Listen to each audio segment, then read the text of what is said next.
after lunch session, first session. So be awake and let's talk about how do we maintain the continuity of supply chain in this era. Now, when I'm saying in this era, which is post-COVID, post-War I, War II, attacks on the shipping lines, supply chain disruptions, everything happening in last 2 or 3 years.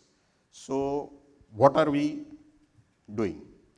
So the word agility, we are focusing on 2 aspects for maintaining the continuity in supply chain. Agility, if you refer to the dictionary meaning, it is the ability to move quickly and easily. Now when you say quickly, how fast you can go, that's the question. So the first one important is speed. Along with speed, if you want to have a speed in anything and everything you do, what you need is a predetermined process and standard operating procedures, without which it is not possible to gain speed. Next comes is control. So whenever you have the SOPs, they need to be controlled. Observe that SOPs are followed properly, and then the management of change, because one SOP set pre-COVID is in the dustbin today. The one SOP you are probably creating today will be in the dustbin tomorrow. So every SOP will keep on changing, and you need a management of change, and for that you need alternate action plans. So what is important here is each team member knowing what they are doing. So suppose you form an SOP, there will be multiple departments in that SOP. Now, no supply chain works without procurement, sales forecast, production, inventory management, warehousing, distribution, logistics, and so on. So each team member needs to know what they are doing, and then that entire SOP will work. Now, the important thing is seamless integration. It is not me versus you. It is not purchase versus finance, or purchase versus sales, or supply chain versus distribution channel, logistics. No, it's the one team which is working throughout the company for giving the utmost benefit to the customer. Now I'm going to present one video, 15 seconds video. I want you to watch it carefully.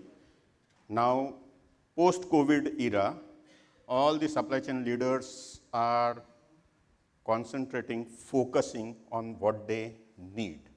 So watch this video carefully.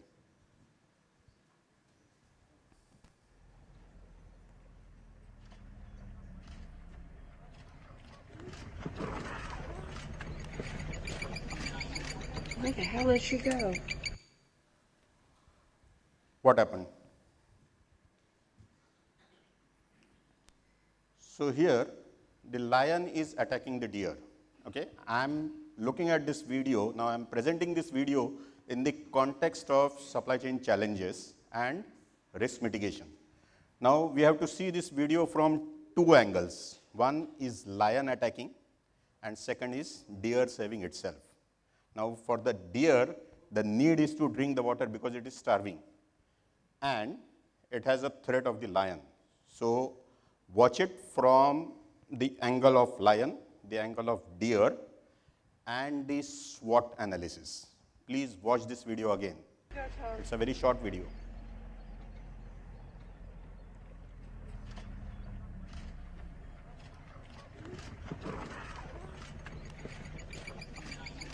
Where the hell did she go? Now, the lion. First, the lion angle. What are the strengths of the lion?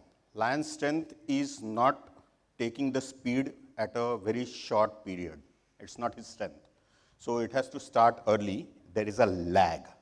So it will start early, reach to the deer, then attack. But once it reaches to the deer, sheer power will kill the deer. He doesn't need to do anything else. Whereas from the deer's angle, if you see this video, deer has no power. So it's a weakness for deer. So what is the strength of the deer? Strength of the deer is take high speed at a very short time and toggle around so that it can